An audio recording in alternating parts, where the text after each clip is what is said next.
Ya estamos de vuelta en la redacción abierta con Ricardo Chamorro Delmo. Ricardo, ¿qué tal? ¿Cómo estás? Muy bien, encantado de estar contigo y en Intereconomía, que es nuestra casa, ¿no? Y en la redacción abierta. Exactamente. Ricardo Chamorro Delmo. ¿Tú sabes, Ricardo Chamorro Delmo, por qué te presento con los dos apellidos? ¿Por qué? Pues porque es una tradición hispánica donde las haya, porque nosotros, al contrario que los anglosajones o los germánicos, tenemos dos apellidos y honramos al padre y a la madre, como dice la Biblia. Qué bien, qué bonito. ¿Qué te parece? Qué bonito, además, es muy católico.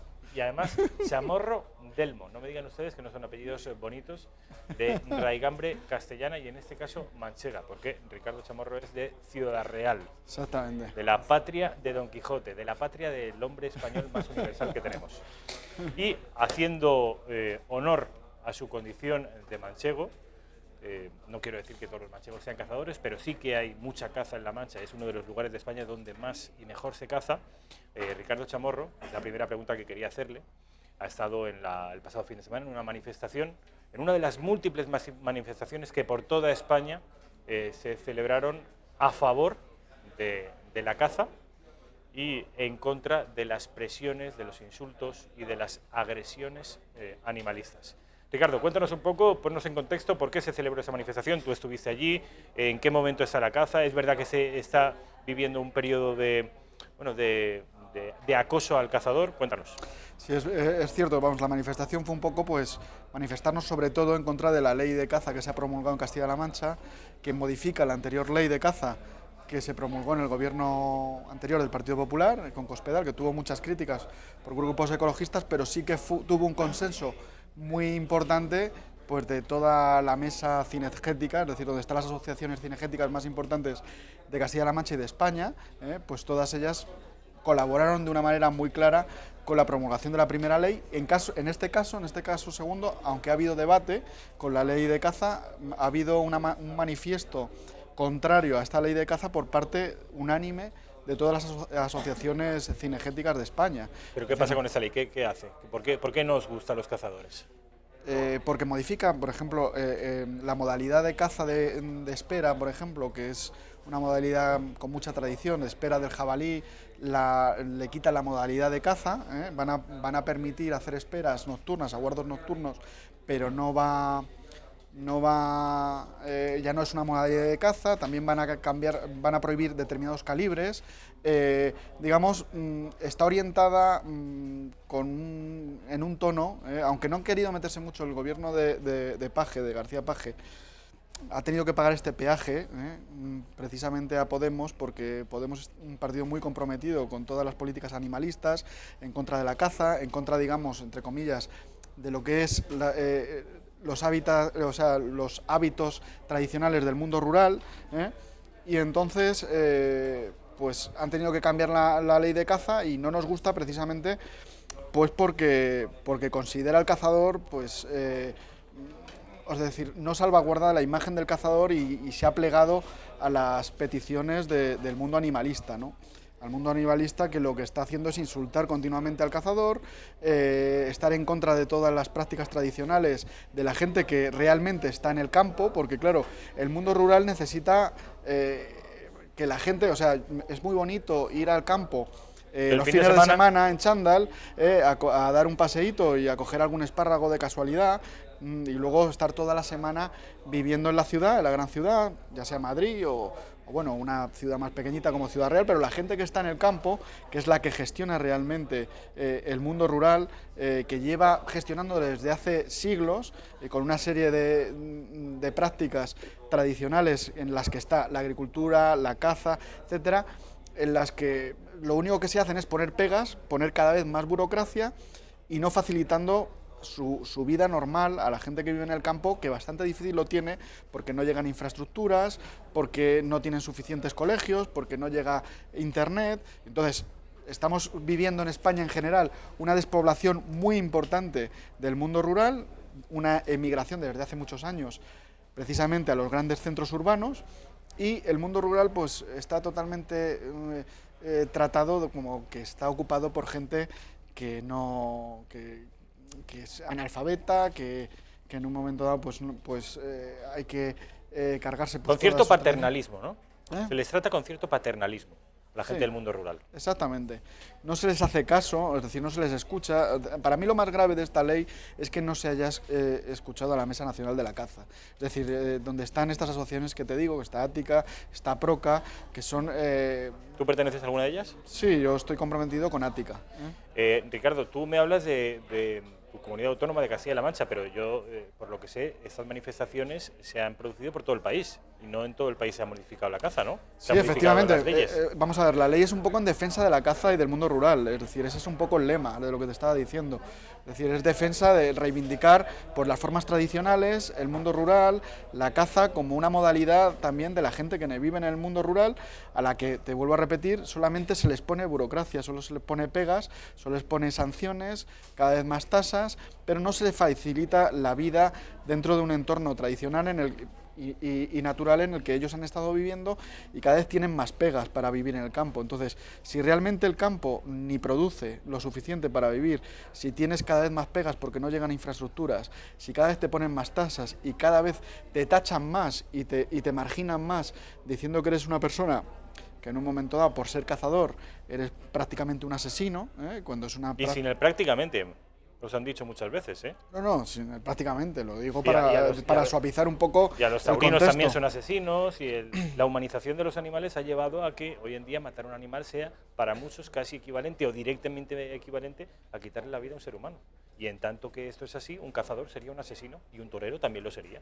Hemos llegado a equilibrar las dos condiciones, la del ser humano y la del animal. Y me interesa mucho eso que has dicho de Podemos y ese paternalismo, cuando no desprecio directo, con el que trata a la España rural, a la España ajena a las grandes urbes, a la España también tradicional. Todo cuanto sean las tradiciones españolas son rechazadas por Podemos. Y en ese sentido aprovecho esta mención que has hecho a Podemos y ese desprecio a las tradiciones españolas para mostrarte el siguiente vídeo de Irene Montero, en el que habla de cómo ellas, porque se refiere a nosotras, cuando habla de Podemos se refiere a nosotras, en femenino. Es una cosa curiosa. Lo han aprendido de las CUP. Esta gente de las CUP son la verdadera vanguardia del lenguaje políticamente correcto. Luego Podemos se ha unido.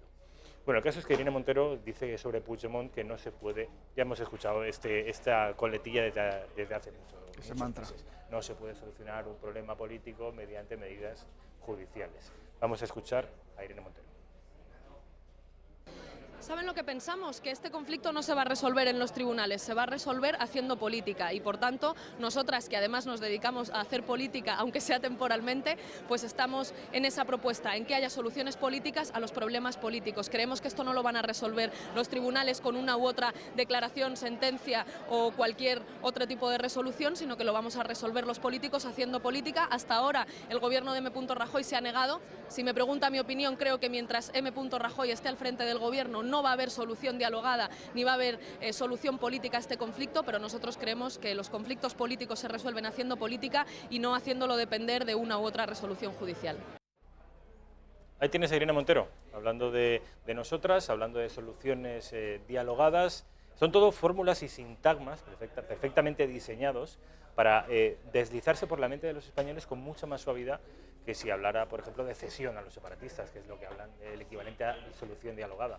Cuando habla de nosotras, lo que está haciendo es un guiño a los colectivos feministas y está haciendo un guiño a la corrección política que impera, sobre todo, en sus potenciales votantes.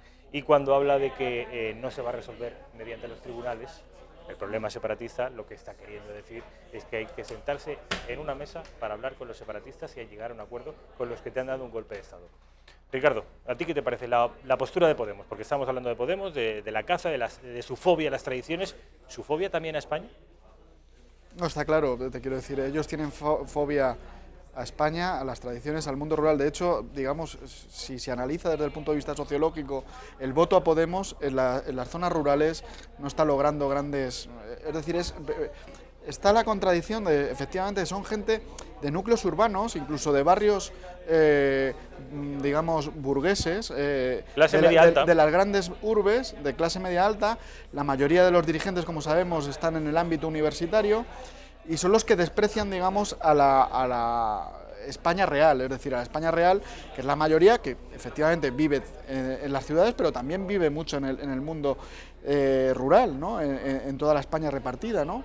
Y entonces ellos viven como en una especie de nube muy teórica, y entonces pues precisamente el desprecio que está mostrando ella a la hora de hablar de que todo esto se va a solucionar desde el punto de vista político es que para ella los tribunales, la democracia, el Parlamento y la soberanía nacional no sirven absolutamente para nada. Ellos son una élite de una serie de gente que se presentan a unas elecciones cada 4 años y luego hacen lo que les da la gana. Es decir, el imperio de la ley no rige y entonces ellos podrían solucionar este conflicto, según cuenta ella, directamente en una mesa de un hotel o en un reservado de un restaurante, y allí hablaría con los separatistas y al margen de la soberanía nacional, que teóricamente deberían respetar si dicen que defienden la democracia y todo esto, al margen de la soberanía nacional, entre ellos lo arreglarían y darían lugar pues a un pacto, a un acuerdo, partiendo, digamos, la soberanía nacional, dando la posibilidad del derecho a decidir, como ellos están diciendo,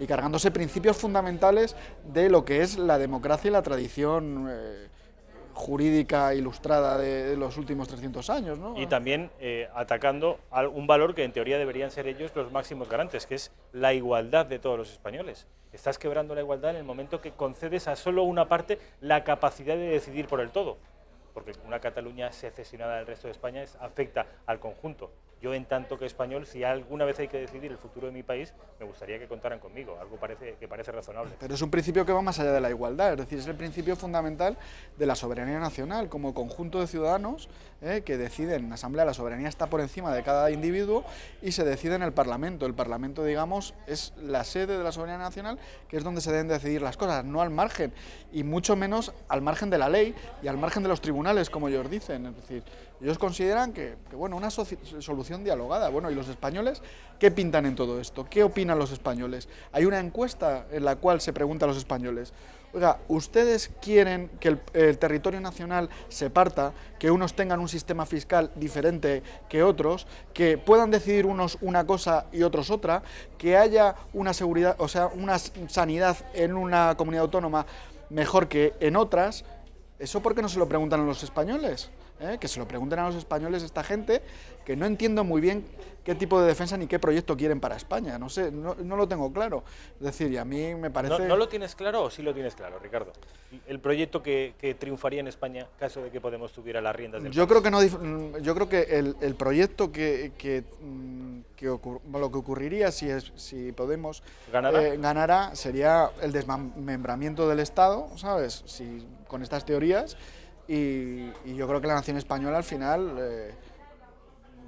habría una reacción en contra, evidentemente, porque sería brutal, absolutamente insostenible todo ese relativismo con el que tratan conceptos como imperio de la ley, Estado de Derecho, nación española, soberanía nacional. Es decir, es que no se parecen ni siquiera a los partidos de izquierdas que en Europa están defendiendo la soberanía nacional en contra de Merkel. Syriza, por ejemplo, los partidos griegos o los partidos... Cualquier partido de extrema izquierda lo que defiende es la igualdad de sus nacionales y la soberanía con respecto a cualquier tipo de agresión externa, Unión Europea, que es una unión ultracapitalista que nos perjudica, o interna, cualquier movimiento separatista. Aquí no. Sí, estos son simplemente, pues es un acompañamiento coreográfico del separatismo. Es decir... Ahora, acompañamiento coreográfico del separatismo, una metáfora que me parece muy, muy acertada. ¿Y quién es el separatismo? La persona a la que van a ver ahora. Me gustaría que analizáramos el contenido de lo que dice Gabriel Rufián y también la forma en la que lo dice. Porque yo creo que la forma hay muchas veces que es más importante que el fondo. El nivel, la dialéctica muchas veces tabernaria y barrio bajera que utilizan determinados líderes separatistas y en particular ese señor, Gabriel Rufián.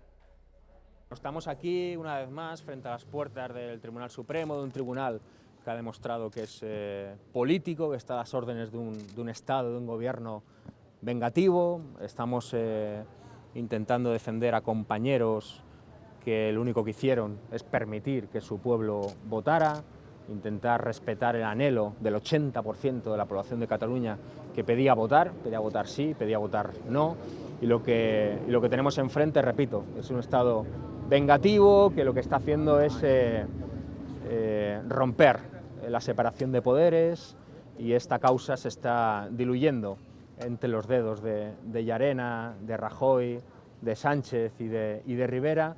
Más que nada porque conviene recordar una vez más que hay 5 países actualmente investigando esta causa, Reino Unido, Bélgica, Alemania, Suiza y España, y solamente en uno hay presos políticos, solamente en uno se considera que hay peligrosos delincuentes con urnas armadas en cárceles españolas. Armadas en cárceles españolas, Estado vengativo. A ver, Es tu un opinión, macarra. como desde un punto... básicamente es eso, es un macarra. Sí, bueno, Tú eres un analista político. un charneguillo, es decir, yo utilizo, digamos, ese calificativo, que es lo que llaman de manera despectiva, que no estoy de acuerdo para nada con esa denominación, pero como él es un vendido, digamos, precisamente a los que insultaban a sus abuelos o a sus padres cuando fueron a trabajar y a levantar la industria, que estaba, por casualidad, estaba en esa región española, y allí tuvo una industria que funcionó muy bien, y fueron muchísimos andaluces, extremeños y castellanos a trabajar a Cataluña, y les llamaban charnegos, ¿no? Entonces este charnego, que es un macarra y un pobrecito que pues nada, hace su papel. Yo creo que además muestra perfectamente ese desprecio que también es paralelo con lo que hemos visto antes de Irene Montero hacia todo lo que sean instituciones, respeto a los tribunales, imperio de la ley. Todo eso les da exactamente igual. Entonces, para ellos la política es la concepción que ellos tienen de la política, de lo que es el Estado, y entonces lo demás lo desprecian. Entonces desprecian las resoluciones judiciales y desprecian absolutamente todo, ¿no? El separatismo tiene la ventaja de que se han aprovechado del sistema español, el sistema democrático español, para hincharse los bolsillos, para llenarse los bolsillos y llevarse el dinero fuera de España, para forrarse y luego, pues encima, pues no cumplir ningún tipo de resolución y tampoco respetar ni al resto de los españoles ni tampoco las propias instituciones españolas. Entonces, pues, ¿qué puedo opinar yo de este señor? Pues nada, es una vergüenza que tengamos dirigentes así, pero bueno, forma parte de esa permisividad que se ha dado al secesionismo en España desde hace 40 años. Siempre hablamos de la clase política española como el detritus de nuestra sociedad, lo peor. Una élite que en realidad en circunstancias normales en empresas privadas estaría en lo más bajo y sin embargo en la política está en lo más alto. Pero alguien podría pensar que en realidad esa clase política no es otra cosa que un reflejo de la sociedad española. ¿La sociedad española no es muy diferente de eso? ¿O sí? ¿O en realidad? A ver. Bueno, eso lo decía también el otro día Cospedal, decía que era un reflejo de la sociedad española los políticos, ¿no? Yo estoy ahí, ¿eh? Sí. Sí, hombre, evidentemente, digamos, para que haya surgido esto, ha habido un montón de gente que ha votado a este personal, ¿no? Entonces, ese es el problema, es un problema de una enfermedad que también tiene la sociedad civil española, evidentemente. Es decir, una sociedad civil que está muy poco organizada, al contrario que en otros países. Aquí no hay sociedad civil. Bueno, pues entonces hablemos de masa. Si no es sociedad civil, términos orteguianos. La masa.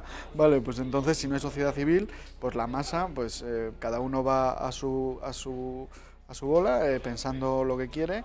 No hay un sentimiento comunitario y cada vez está más degradado, digamos, el sentimiento hacia las instituciones y ya está. Es decir, pues para que se haya surgido esta serie de gente y la falta de respeto que hay a las instituciones y a la ley y a todo, pues es así, ¿no? ¿Tú crees que hemos ido a peor en cuanto a nuestras élites políticas? ¿Tú crees, por ejemplo, que en la transición teníamos, al margen de las ideas, personas con la cabeza mejor amueblada, más ilustradas, más conocedoras de nuestra historia, incluso más patriotas que la sociedad política actual, que nuestras élites políticas contemporáneas? O incluso durante la época de la República, incluso durante el franquismo. Es decir, ¿estamos en el peor momento, en las peores élites? ¿No? Yo creo que no, es decir, no estamos en el peor momento, lo que pasa es que siempre en el presente pues lo ves de una manera, con un prisma bastante negativo, pero yo creo que no estamos en el peor momento. Hubo momentos muy graves de la historia de España, ha habido, la República, es decir, la República sí fue un momento ilusionante, el 14 de abril, cuando se entró en la República, pero luego fue un desastre total, ¿no? La convivencia, que llegó a lo que llegó, ¿no? Pero no creo que estemos en lo peor. Lo que sí es cierto es que la ilusión también que hubo al principio, pues esto es lo mismo que en la Segunda República.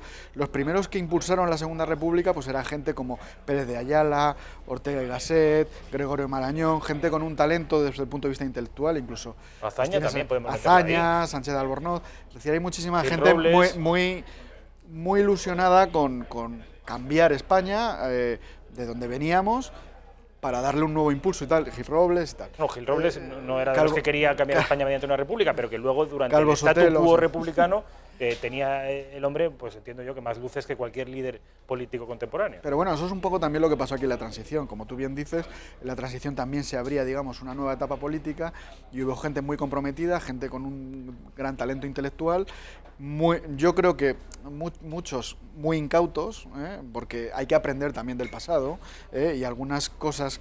Por ejemplo, el artículo 8º de nuestra Constitución y temas que están llevando ahora lo que están llevando desde el punto de vista territorial, como es el tema del sistema de las comunidades autónomas, pues ha dado lugar a lo que ha dado lugar, pero evidentemente pues tenías a gente de mucho nivel y también hay mucha gente de mucho nivel ahora mismo. Ahí sí, ponme ejemplos. Bueno, pues mira, por ejemplo, los magistrados que ahora mismo de manera valiente están defendiendo la soberanía nacional y el imperio de la ley están haciendo unos autos magníficos y unas resoluciones magníficas de manera muy independiente al margen de presiones políticas de unos y de otros. Entonces, en eso, es decir, como hay un vacío también, porque yo creo que los políticos han presionado tanto al poder legislativo, al poder judicial, en un momento que ahora se tienen que cortar porque yo creo que tienen el foco mediático y ya no pueden presionar tanto porque está todo el mundo a la que cae. Es decir, en el momento que recibe una presión un fiscal o recibe una presión un juez... Estamos ojo a visor. Exactamente. Entonces, Ricardo, les están dejando actuar de manera independiente y se está viendo el resultado. Hay gente muy buena, muy buenos profesionales en España, muy buenos empresarios, muy buenos juristas, pero claro, lo que se ve es el Rufián y toda esta gente, porque además la gente buena cada vez se quiere meter menos en política. O sea, no quiero decir que todos los políticos sean malos, pero... que viendo lo que hay no atrae desde y luego además el sector, ¿no? La forma de los partidos políticos, incluso la propia filosofía de los partidos políticos, que está quebrantando también lo que dice nuestra Constitución en su artículo 6, de lo que tienen que ser los partidos políticos desde el punto de vista democrático y como un cauce para llevar a cabo la pluralidad, pues no se lleva tampoco, porque incluso hemos visto ejemplos de gente, empresarios muy buenos que han querido entrar en política y al final han estado apartados por el propio partido que teóricamente en un momento dado les alzaron, ¿no? Porque no se sienten cómodos porque la estructura de los partidos políticos es una estructura endogámica, que no admite debate y no admite que entre gente nueva ni aire fresco. Vamos a seguir hablando con Ricardo Chamorro de este asunto y de otro en particular que me interesa mucho hablar con él, que es la proyección que parece, la velocidad de crucero que está cogiendo el partido político Vox. Ricardo Chamorro, yo te presentaba al principio de esta tarde, Ricardo, como un abogado, como un erudito de la derecha política. Tú conoces muy bien la derecha actual, pero también de dónde viene esa derecha, la Alianza Popular, de las diferentes escisiones de la Alianza Popular, de los líderes de la derecha, desde el franquismo, sus ministros, incluso durante la República hasta nuestros días. Entonces me gustaría que me dieras tu opinión sobre Vox y este reverdecimiento del proyecto de Vox que parece al que estamos asistiendo últimamente. 40 segundos de publicidad y volvemos.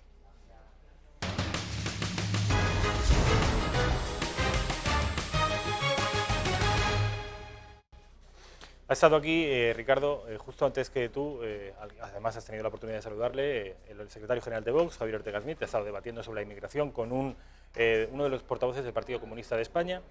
Javier Ortega estuvo presente ayer en el Hotel Wellington de Madrid, junto con Santiago Abascal, junto con Rocío Monasterio, junto con Iván Espinosa Los Monteros, en una conferencia masiva de casi 500 personas. Y es algo habitual que se está encontrando la gente de Vox en los últimos días, en las últimas semanas, llenar cada una de las plazas a la que acuden. Además están siendo muy visibles en la televisión gracias a que están ostentando la acusación popular contra el separatismo. Tienen en YouTube los vídeos que cuelgan, tienen centenares de miles de visitas. Javier Ortega Smith, la persona que ha estado aquí, ha estado presente también en debates en TV3, en 8 Televisión, que es la televisión del Grupo Godó. En definitiva, por no olvidarme de esta encuesta del Español, una de las muchas encuestas que dan representación a Vox, caso de celebrarse hoy elecciones. En definitiva, se percibe un reverdecimiento de un proyecto político al que, en fin, yo tenía ciertas dudas con que pudiera resurgir, con que pudiera resucitar, y parece que, a tenor por lo que estamos viendo, parece que está reverdeciendo. ¿Tú qué opinión tienes? Yo coincido contigo en la opinión de que efectivamente Vox ahora mismo está ocupando un espacio que yo creo que ha sido, o sea, no hay que quitar mérito evidentemente a Vox, porque ya en las primeras veces que se presentó en las europeas, con unos meses desde su fundación, estuvo a punto de tener representación en el Parlamento Europeo, le faltaron unos miles de votos y y consiguieron, me parece que 300... No, 245.000 y necesitaban 247.000. Vale, bueno, vale.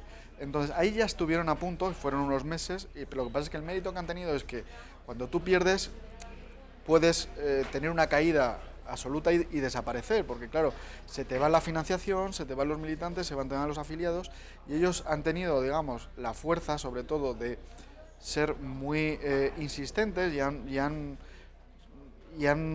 permanecido en el partido, llevándolo adelante, aunque han tenido, yo creo que situaciones de crisis importante, pero se han mantenido ahí de manera insistente y han trabajado mucho. Sobre todo hay que darle el mérito también muy importante a todos, pero Javier Ortega, pues el trabajo que está haciendo en los tribunales, dándole visibilidad a Vox y defendiendo una cosa que es muy importante también, porque es un hueco en el que los partidos políticos en el Parlamento español, precisamente estábamos hablando de ello antes, había un vacío, que es la defensa de la soberanía nacional española, tanto a nivel interior como a nivel exterior. A mí me parece que eso era un hueco que nadie está ocupando, porque efectivamente Ciudadanos es un partido que estaba defendiendo y tenía una labor muy importante en Cataluña, defendiendo lo que son las instituciones, la España constitucional, etcétera, pero a nivel de soberanía nacional no cuestionaba el sistema autonómico, que yo creo que lo que está haciendo es partir la soberanía nacional desde el punto de vista interior, cuando se están planteando temas de derecho a decidir, o se está planteando, digamos, parlamentos autonómicos que están quebrando de hecho, aunque no de derecho, el tema de las decisiones políticas en lo que es la nación española. Y luego a nivel exterior, es decir, Ciudadanos es un absoluto defensor de lo que es la defensa de la cesión de soberanía al exterior, a las instituciones europeas. Incluso es favorable a un federalismo europeo, ¿no? Que haya grandes instituciones multinacionales que sean las que decidan sobre lo que tienen que hacer los españoles, los franceses y los alemanes. También son defensores de ello el Partido Popular. Ya tenemos las declaraciones de Margallo diciendo que había que ceder toneladas de soberanía, pero hemos visto los españoles realmente pues varias cosas, que la pérdida de soberanía al final nos ha hecho tener que soltar a etarras y asesinos cuando lo dijo Estrasburgo, y como no hay ningún partido que quiera ejercer la soberanía nacional, pues se soltaron violadores, que además han sido reincidentes, se soltaron etarras, etcétera. Hemos tenido también el problema que estamos teniendo con Puigdemont, que realmente es una falta de respeto hacia la soberanía nacional y también una falta de respeto a lo que era la euroorden y el orden, decían, a nivel internacional de lo que son las instituciones europeas, porque han despreciado absolutamente la soberanía nacional española y también nuestra fuerza a nivel internacional para poder cursar una euroorden y poder juzgar a una persona que es posiblemente que haya podido cometer presuntamente un delito, que lo pudiéramos juzgar aquí en España, ¿no? Entonces, luego pues hay muchas más cosas que se van viendo cada vez, como el tema de la falta de ayudas a los agricultores, el tema de que Europa no nos está ayudando tanto como nosotros pensábamos, incluso están acogiendo a los separatistas en Bélgica, incluso en Alemania, en Reino Unido. Entonces, pues Vox, yo creo que hay un caldo de cultivo propicio, ¿no? Tienen un hueco muy importante que es soberanía nacional, libertad y el tema tanto interior como exterior, y el tema pues de la lucha también a favor de la igualdad de todos los españoles, en contra de las autonomías desde el punto de vista de fraccionamiento de lo que es la soberanía nacional. Y bueno, pues yo creo que tienen un hueco importante, ¿sabes? No había sido muy visible hasta ahora, y luego tiene una ventaja, que ellos, como no han gobernado ni han entrado en el Parlamento Europeo, como entraron esa primera vez, entró Ciudadanos y entró también Podemos, pues en las próximas elecciones europeas, que creo que son las elecciones europeas, las próximas elecciones que haya, pues el único partido que además ha tenido visibilidad y que más o menos no ha dejado de aparecer en redes sociales, porque los medios le han vetado, exceptuando algunas excepciones como esta casa, pero han seguido manteniéndose de manera constante en las redes sociales, pues puede haber un momento de subidón, y que desde el punto de vista social, pues la gente, después de los escándalos del Partido Popular de corrupción y el desgaste que está teniendo también incluso Ciudadanos, aunque le dan unas encuestas, le dan unos números enormes de que van a sacar muchísimos votos y que van a desbancar al Partido Popular, pero realmente el que menos desgaste tiene es Vox, y además se está posicionando y está saliendo en los medios. Ya te digo, el programa de TV3, donde Javier Ortega estuvo claramente muy contundente, además está defendiendo cosas que todo el mundo las comprende, que es el imperio de la ley, la defensa de la unidad de España, la igualdad entre todos los españoles, la Constitución española.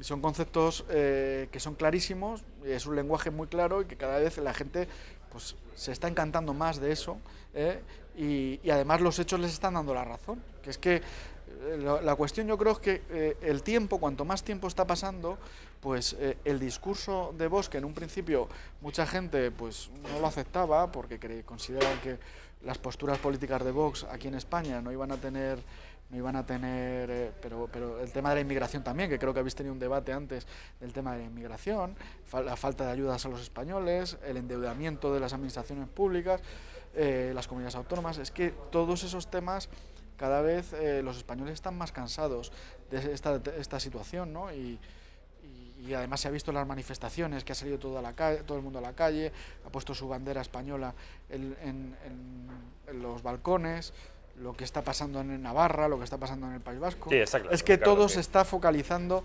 digamos, y les está viniendo dado, ¿sabes? Entonces, Sí, hay si que ellos estar, han pero mantenido hay que su estar, estructura, pero el contexto, desde luego que ayuda. Una última pregunta, Ricardo. ¿Me vas a devolver el bolígrafo que me has quitado al principio de la entrevista? Gracias. Ha sido un placer, Ricardo Chamorro Delmo. Hemos estado media hora, ¿qué te parece? Con lo que habla el macho se ha pasado volando, pero claro, me dejan meter una cuña. Pues sí, pues la próxima vez que vengas a Madrid, encantado. y espero que la próxima vez ya sea definitiva, es decir, que te quedes, si es posible, te pasas por aquí. Muchas gracias. Por la redacción abierta, que es tu casa. Muchas Un placer. gracias.